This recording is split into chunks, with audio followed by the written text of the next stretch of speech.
आज ही Doubtnut app download करें। Doubtnut पर होगा अब आपके सभी मैथ्स, केमिस्ट्री, फिजिक्स और बायोलॉजी डाउट्स का सफाया। बस अपने क्वेश्चन की फोटो खींचो, उसे क्रॉप करो और तुरंत वीडियो सोल्यूशन पाओ।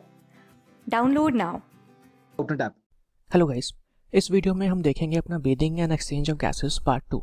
ओके, पार्ट 1 में हमने क्या पढ़ा था? Basic introduction and human respiratory system के बारे में।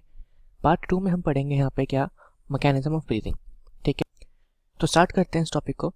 सबसे पहले यहाँ पे हमें क्या दे रखा है कि ब्रीदिंग जो होता है इन्वॉल्व करता है 2 स्टेजेस। सबसे पहले कौन सा? इंस्पायरेशन और एक्सपायरेशन। अब इंस्पायरेशन और एक्सपायरेशन है क्या? देखो, सिंपल सी बात है कि जब हम सांस अंदर लेते हैं तो उसको कहते हैं इंस्पायरेशन, और जब उसको बाहर निकालते हैं तो एक्सपायरेशन। तो यहाँ पे आप क्या लिख सकते हैं? सिंपली इंस्पायरेशन में आप क्या कर रहे हैं, फ्रेश एयर जो होती है अपनी वो एंटर करती है किसके अंदर? लंग्स के अंदर। ठीक है, और एक्सपायरेशन के केस में क्या कर रहे हैं आप? प्रोसेस जिसकी हेल्प से फॉल एयर को हम क्या कर देते हैं? एक्सपेल्ड कर देते हैं आउट। सिंपल। अभी जो इंस्पायरेशन और एक्सपायरेशन है ये किसकी वजह से होता है? ठीक है, जो मूवमेंट हो रहा है लंग्स के अंदर ये किसकी वजह से होता है? तो ये होता है अपना प्रेशर ग्रेडियंट की वजह। अब एग्जाम में यहाँ पे क्वेश्चन पूछा जाता है कि इंस्पायरेशन और एक्सपायरेशन किसकी वजह से अगर करते हो तो प्रेशर ग्रेडियंट की वजह से। अगर प्रेशर ग्रेडियंट किसी को समझ नहीं आ रहा तो सिंपली हम इसको कह सकते हैं क्या? प्रेशर डिफरेंस की वजह से। ठीक है, प्रेशर डिफरेंस किस किस के बीच में? लंग्स के बीच में और एटमॉस्फेयर के बीच में, जिसकी वजह से अपना जो गैसेस होती है मूव करती हैं अंदर बाहर। अब मूवमेंट हमेशा कहाँ से कहाँ पे होगा? हाई प्रेशर से लो प्रेशर पर। ओके, यानी कि अगर लंग्स के अंदर प्रेशर कम हुआ, एटमॉस्फेयर में ज़्यादा हुआ तो एयर जो होगी मूव करेगी कहाँ से? एटमॉस्फेयर से लंग्स में। और अगर लंग्स में ज़्यादा हुआ, एटमॉस्फेयर में कम हुआ तो एयर जो होगी अपनी या मूव करेगी कहाँ से? लंग्स से एटमॉस्फेयर में। देखो वही यहाँ पे लिखा है, जैसे कि हमने बताया था कि इंस्पिरेशन कब होगा? एयर अपना एंटर करेगा लंग्स के अंदर। तो लंग्स के अंदर कब एंटर करेगा? जब हमारा लंग्स का प्रेशर कम होगा। ठीक है, लंग्स का प्रेशर कम होगा लेस देन एटमॉस्फेयर, यानी कि इंट्रापल्मोनरी प्रेशर। लंग्स के अंदर जो प्रेशर होता है उसको हम क्या कहते हैं? Intrapulmonary pressure. वो कैसा हो? नेगेटिव हो। किसके रिस्पेक्ट में? एटमॉस्फेरिक प्रेशर के रिस्पेक्ट में। ओके, और एक्सपायरेशन के केस में क्या होगा? उल्टा, यानी कि अपना जो इंट्रापल्मोनरी प्रेशर जो होगा वो हायर होगा। किसके रिस्पेक्ट में? एटमॉस्फेरिक प्रेशर के रिस्पेक्ट में। अब ये जो प्रेशर है, ठीक है, इसको कम और ज़्यादा किया जाता है 2 मसल्स की हेल्प से। कौन कौन सी है? अपनी डायफ्राग्राम एंड एक्सटर्नल और इंटरनल इंटरकोस्टल मसल्स जो प्रेजेंट होती हैं रिब्स के बीच में। तो एक क्वेश्चन तो यहाँ पे ये हो गया, कौन कौन सी मसल इन्वॉल्व है इंस्पायरेशन में और एक्सपायरेशन में। तो ये हो गया आपका मसल्स का नाम। ठीक है, अब एग्जाम में पूछा जाता है कि इनकी लोकेशन क्या होती है, स्पेशली एक्सटर्नल और इंटरकोस्टल मसल्स की। ओके, तो उसको हम देख लेते हैं डायग्राम की हेल्प से। तो देखो ये रिब्स के बीच में प्रेजेंट होती हैं। ये है अपना रिब। तो पीछे की साइड जो होता है, ठीक है, वो होता है अपना इंटरनल इंटरकोस्टल मसल्स, पीछे और बीच वाला पोर्शन। बाहर वाला पोर्शन जो होता है अपना ये होता है external intercostal muscles. Okay, external intercostal muscles अपनी पार्टिसिपेट करते हैं किसके केस में? इंस्पायरेशन के केस में, ये हम देखेंगे आगे। और इंटरनल इंटरकोस्टल मसल जो होती हैं पार्टिसिपेट करते हैं एक्सपायरेशन के केस में। ठीक है, वापस आते हैं हम। तो अब यहाँ पे बात कर रहे हैं कि इंस्पायरेशन कैसे इनिशिएट होता है, कौन कौन सी मसल्स यहाँ पे इन्वॉल्व होती हैं, कैसे कैसे उसका मूवमेंट होता है। तो सबसे पहले हम इंस्पायरेशन के बारे में समझते हैं, फिर एक्सपायरेशन के बारे में समझेंगे। ओके, तो देखो यहाँ पे अपनी 2 मसल्स होती हैं। सबसे पहला क्या है? डायफ्राम।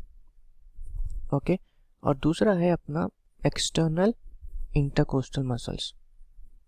अब होता क्या है कि सबसे पहले अपना डायफ्राग्राम जो है ये करता है कॉन्ट्रैक्ट, और इसके कॉन्ट्रैक्शन की वजह से क्या होता है?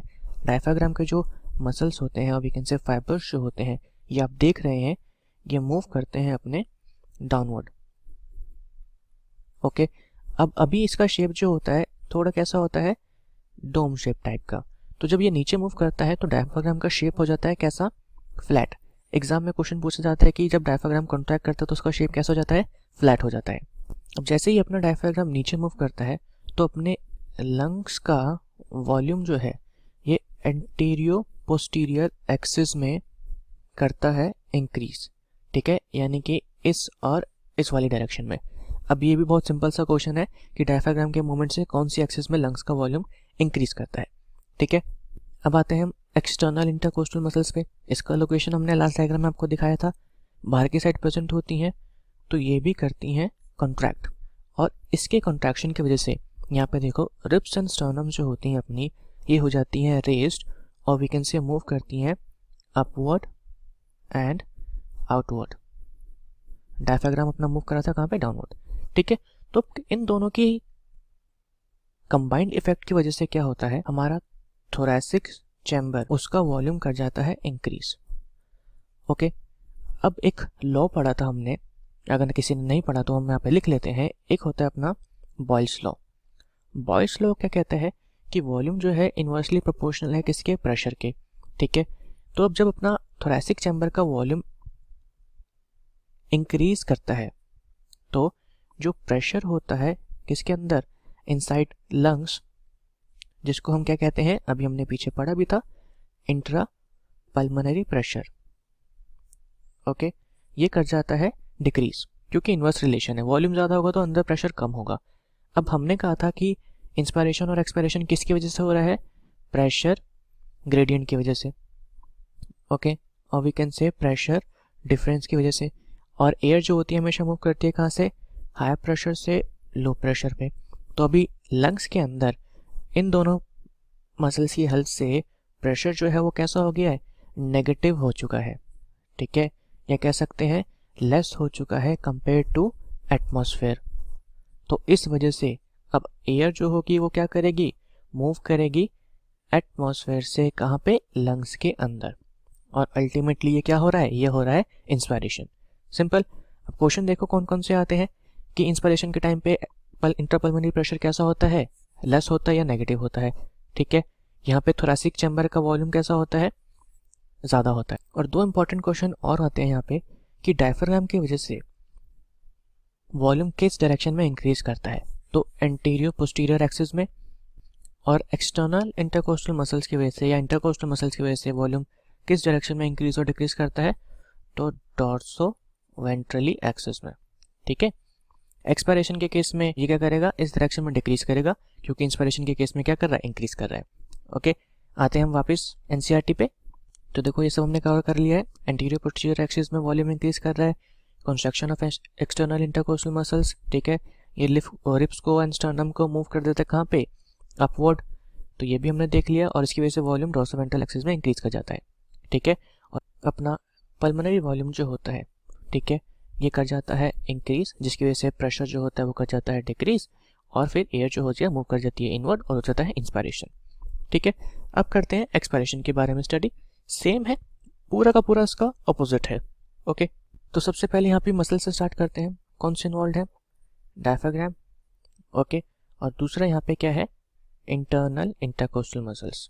बस यही डिफरेंस है। डायफ्राम वहाँ पे क्या कर रहा था, कॉन्ट्रैक्ट कर रहा था, यहाँ पे करता है रिलैक्स, जिसकी वजह से मूव करता है अपवर्ड, और इसका शेप हो जाता है कैसा, डोम शेप्ड। वहाँ पे कैसा हो रहा था, फ्लैट। ठीक है, तो ये आपको दोनों याद रखना है। और इसकी वजह से एंटीरियर पोस्टीरियर एक्सिस में वॉल्यूम जो है वो कर जाता है डिक्रीज।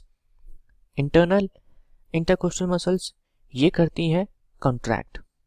ठीक है, रिब्स के इनर वाली साइड पे प्रेजेंट होती है, डायग्राम में हमने देखा था। इनके कॉन्ट्रैक्शन की वजह से रिब्स और स्टर्नम जो अपना रेस्ड हुआ था ये वापस मूव कर जाता है कहाँ पे, अपनी ओरिजिनल पोजीशन पे। ठीक है, और इन दोनों के कंबाइंड इफेक्ट से क्या होता है, अपना वॉल्यूम जो होता है ऑफ थोरैसिक चैम्बर ये कर जाता है डिक्रीज। ठीक है, और अपना जो इंटरकोस्टल मसल्स हैं ये किस डायरेक्शन में डिक्रीज करेंगे, डॉर्सो वेंट्रली एक्सिस में। ये भी हम डिस्कस कर चुके हैं। अब according to our Boyle's law volume inversely proportional है प्रेशर के, तो वॉल्यूम जो है थोरैसिक चैम्बर का डिक्रीज कर रहा है। डेट मीन्स कि अपना इंट्रा पल्मोनरी प्रेशर जो है वो क्या कर जाएगा, वो कर जाएगा इंक्रीज। ठीक है, या हो जाएगा पॉजिटिव, और we can say more compare to atmospheric pressure. अब फिर से हमारा जो एयर है वो मूव करेगा कहाँ से, हाई प्रेशर से लो प्रेशर पे। तो अब जब यहाँ पे लंग्स के अंदर प्रेशर ज़्यादा हो गया है तो अब की बारी एयर जो है वो लंग्स से मूव कर जाएगी आउट, यानी कि हो जाएगा एक्सपायरेशन सिंपल। ठीक है, तो यहाँ पे भी बेसिक क्वेश्चंस वही आएंगे, कौन कौन सी मसल इन्वॉल्व है, किस डायरेक्शन में अपना वॉल्यूम इंक्रीज कर रहा है, किस में डिक्रीज कर रहा है, जो हमने इंस्पायरेशन में डिस्कस करे थे। आते हैं हम एनसीईआरटी पे वापस। तो यहाँ पे भी देखो हमने सारी चीज़ डिस्कस कर ली है वाली, relaxation of diaphragm. Okay, intercostal muscles का रिटर्न, तो यहाँ पे इन्होंने इंटरकोस्टल मसल्स रेफर कर रखा है। अगर एग्जाम में लिखा आए इंटरकोस्टल मसल्स, ठीक है, तो इंस्पायरेशन के टाइम पे ये करेंगी कॉन्ट्रैक्ट और एक्सपायरेशन के टाइम पे ये करेंगी रिलैक्स, जस्ट लाइक डायफ्राम। लेकिन हमने क्या पढ़ा था, एक्सटर्नल और इंटरनल। तो ये दोनों ही अगर लिखा आता है एग्जाम में, स्पेशली मेंशन करते हैं एक्सटर्नल इंटरकोस्टल या इंटरनल इंटरकोस्टल, तो ये दोनों ही रिलैक्सेशन के टाइम पे भी और एक्सपायरेशन के टाइम पे भी और इंस्पायरेशन के टाइम पे भी कॉन्ट्रैक्ट करती हैं। ओके, आते हैं नेक्स्ट पे। स्टर्नम अपनी ओरिजिनल पोजीशन पे मूव कर जाता है, थोरैसिक वॉल्यूम अपना डिक्रीज कर जाता है, जिसकी वजह से अपना इंट्रापल्मोनरी प्रेशर यानी कि प्रेशर इनसाइड लंग्स वो कर जाता है इंक्रीज, ठीक है, और अपना क्या हो जाता है एक्सपल्शन ऑफ एयर और वी कैन से एक्सपायरेशन। अब यहाँ पे एक और लाइन दे रखी है कि हमारे पास एबिलिटी होती है कि हम एक्सपायरेशन के और इंस्पायरेशन की जो स्ट्रेंथ है उसको इंक्रीज कर सकते हैं, ठीक है। तो एग्जाम में सेम इसी लाइन से पूरा का पूरा क्वेश्चन आता है कि आपको अगर फोर्स्ड इंस्पायरेशन और एक्सपायरेशन करना हो तो किसकी हेल्प से कर सकते हैं, और ऑप्शन लिखा आता है देखो एब्डोमिनल मसल्स, ठीक है, तो यहाँ पे हम मेंशन करते हैं एब्डोमिनल मसल्स और मेंशन करेंगे साथ में हम यहाँ पे लिख देते हैं इंटरकोस्टल मसल्स और फिर आएगा अपना डायफ्राम, तो डायफ्राम हम यहाँ पे लिख देते हैं। तो आपका उस केस में करेक्ट चॉइस क्या होगा, देखो अगर ऑप्शन में दे रखा है क्या लास्ट में बोथ ए एंड बी, तो अगर ए एंड बी दे रखा है तो आपको सेलेक्ट करना पड़ेगा ये वाला ऑप्शन, यानी कि एब्डोमिनल मसल्स भी और इंटरकोस्टल मसल्स भी। लेकिन अगर नहीं दे रखा तो हम प्रायोरिटी किसको देंगे, एब्डोमिनल मसल्स को। सिंपल, बहुत इंपॉर्टेंट क्वेश्चन है ये, तो उसको याद रखना है। अब आते हैं नेक्स्ट पे, तो यहाँ पे दे रखा है देखो ब्रीदिंग रेट 12 to 16 टाइम्स पर मिनट होता है, तो इससे रिलेटेड भी एग्जाम में कभी कभी क्वेश्चन आ जाते हैं। ओके, तो ये वाला टॉपिक मैकेनिज्म ऑफ ब्रीदिंग यहाँ पे होता है अपना कंप्लीट। अब हम मूव करेंगे रेस्पिरेटरी वॉल्यूम्स एंड कैपेसिटीज़ पे। इसके अंदर हम पढ़ेंगे कि जो हम वॉल्यूम ऑफ एयर इनहेल कर रहे हैं नॉर्मली उसको क्या कहते हैं, जब फोर्सफुल इंस्पायरेशन करते हैं एक्सपायरेशन करते हैं तो उसको हम क्या कहते हैं, ठीक है। टोटल हमारा लंग्स कितनी वॉल्यूम को अकोमोडेट कर सकता है, कितनी वॉल्यूम ऑफ एयर को अकोमोडेट कर सकता है, उन सबको हम क्या कहते हैं, ठीक है। तो अब यहाँ से एग्जाम में सबसे इंपॉर्टेंट क्वेश्चन आता है कि जो रेस्पिरेटरी वॉल्यूम्स होती हैं और कैपेसिटीज़ होती हैं इसको किस इंस्ट्रूमेंट की हेल्प से मेजर किया जाता है। अब देखो एग्जाम में जब भी हमारे सामने क्वेश्चन आता है तो हमें लगता है पता नहीं कहाँ से दे दिया, लेकिन यहाँ पे देखिए volume of air involve in breathing movements, जो वॉल्यूम ऑफ एयर होती है ब्रीदिंग मूवमेंट्स में उसको एस्टिमेट किया जाता है बाय यूजिंग आ स्पायरोमीटर, ठीक है। तो एनसीईआरटी से ही आता है सब कुछ तो नहीं कह सकते, लेकिन मैक्सिमम जो है आपका, ठीक है, एनसीईआरटी से ही आता है। तो यहाँ पे अपना स्पायरोमीटर उस क्वेश्चन का आंसर हो जाएगा। ओके, अब हम देखेंगे डिफरेंट टाइप ऑफ वॉल्यूम्स और इसको स्टडी करेंगे एक ग्राफ की हेल्प से, क्योंकि जब ये क्वेश्चन आते हैं यूजुअली एग्जाम में तो उनके साथ एक ग्राफ भी देता है। ओके, तो सबसे पहले यहाँ पे दे रखा है टाइडल वॉल्यूम। अब टाइडल वॉल्यूम हमारा क्या होता है, वॉल्यूम ऑफ एयर जो हम इंस्पायर करते हैं और एक्सपायर करते हैं ड्यूरिंग नॉर्मल ब्रीदिंग, और ये कितना होता है अप्रॉक्सीमेटली 500 ml। आपको यहाँ पे हर वॉल्यूम को याद रखना ही है क्योंकि ये बहुत इंपॉर्टेंट है। ओके, तो ये तो दिखा दिया इसने कितना, एक ब्रीदिंग का, यानी कि एक बार इंस्पायरेशन और एक्सपायरेशन किया तो 500 ml। अब इसने पूछा है पर मिनट, ठीक है, तो पर मिनट कैसे निकाल 500 ml को 12 और 16 से मल्टीप्लाई करके, क्योंकि 12 और 16 अपना क्या होता है नंबर ऑफ टाइम्स, कह सकते हैं नंबर ऑफ ब्रीथ पर मिनट, ठीक है। तो एक टाइम का इतना है, 12 और 16 टाइम का कितना आ जाएगा अपना 6000 to 8000। ओके, इसको एक बार ग्राफ पे भी देख लेते हैं हम।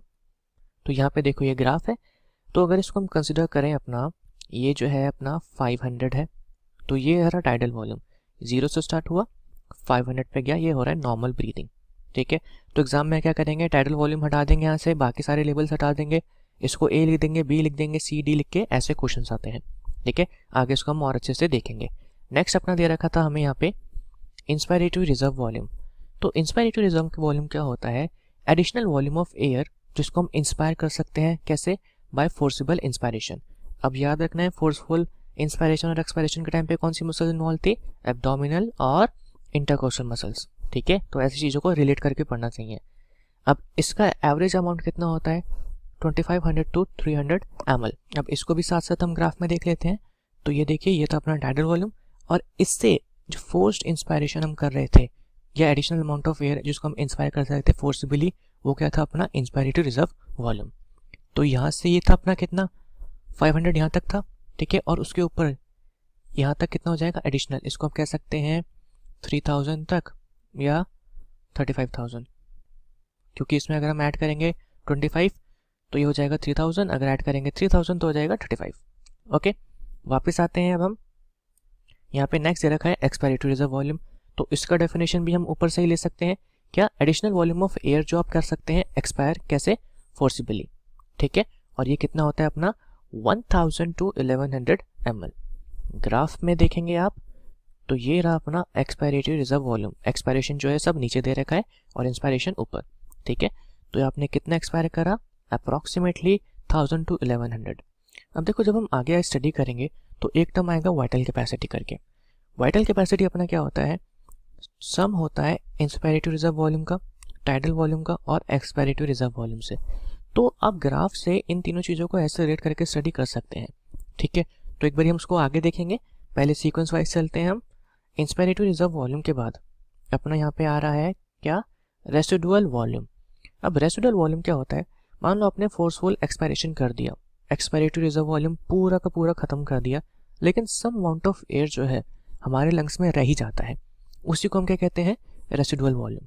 ठीक है, तो volume of air remaining in lungs कब? After forceful expiration. इसका अमाउंट कितना होता है? 1100 to 1200 ml। नेक्स्ट पे आते हैं इंस्पायरेटरी कैपेसिटी। अब इंस्पायरेटरी कैपेसिटी क्या होता है कि नॉर्मल एक्सपायरेशन करने के बाद, ध्यान से समझना है, ये थोड़ा कंफ्यूजिंग है। नॉर्मल एक्सपायरेशन आपने कर दिया, ठीक है, इसको करने के बाद आप कितना वॉल्यूम ऑफ एयर इनहेल कर सकते हैं, और वो भी कैसे? फोर्सिबली। तो नॉर्मल एक्सपायरेशन करेंगे तो सबसे पहले तो क्या लेंगे? नॉर्मल वॉल्यूम, नॉर्मल इंस्पायरेशन यानी कि tidal volume.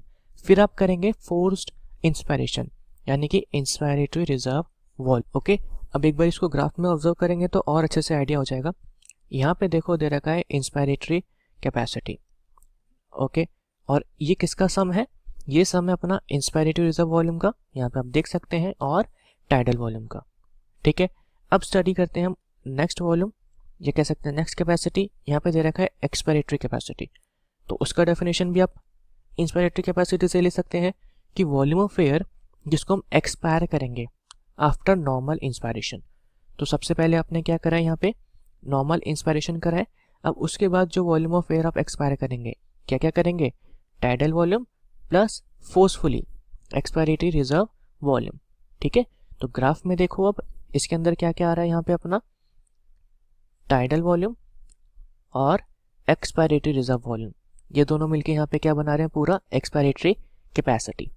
Okay, next step अपना फंक्शनल रेसिडुअल कैपेसिटी। तो बहुत ही सिंपल है। रेसिडुअल वॉल्यूम हमने क्या पढ़ा था? फोर्सफुल एक्सपायरेशन करने के बाद जो वॉल्यूम बच जाती है वो होता है अपना रेसिडुअल वॉल्यूम।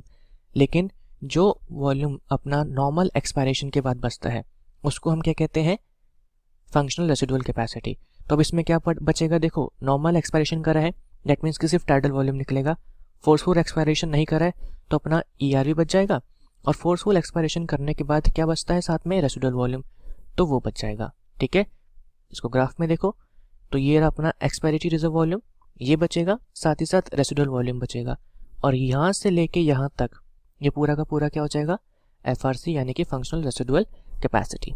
ठीक है, इसका अगर अमाउंट निकालना होगा तो कितना आएगा? 1100, जो कि अपना कितना था? एक्सपायरेटरी रिजर्व वॉल्यूम का था।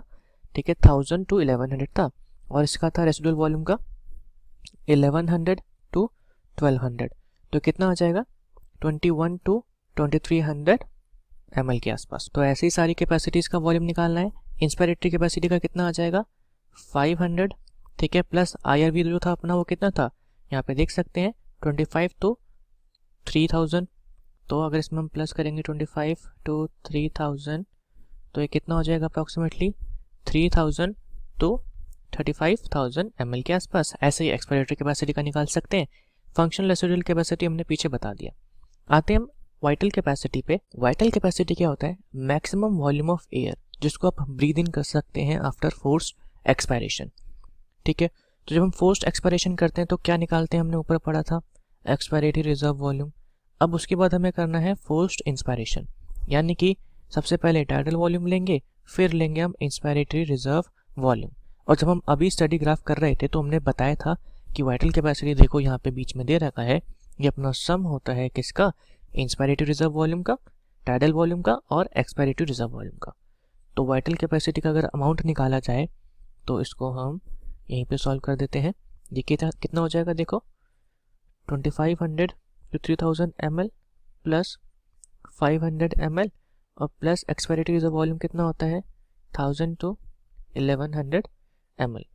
तो ये कितना हो जाएगा, इसको अगर हम प्लस करेंगे तो अपना आएगा 3000, ये हो जाएगा 4000 ml।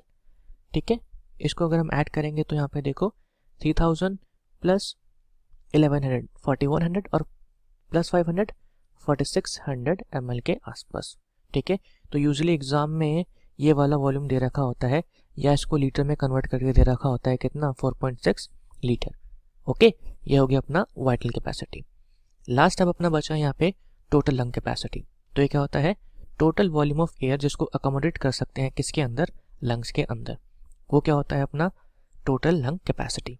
ठीक है, और कब, फोर्स्ड इंस्पिरेशन करने के बाद, यानी कि फोर्स इंस्पिरेशन कर दिया आपने, उसके बाद क्या क्या बचेगा, सबसे पहले residual volume, expiratory reserve volume, tidal volume, inspiratory reserve volume. ठीक है, और अगर सिंपल टर्म्स में कहें तो अपना टोटल लंग कैपेसिटी सम होता है किसका, वाइटल कैपेसिटी का प्लस रेसिडुअल वॉल्यूम।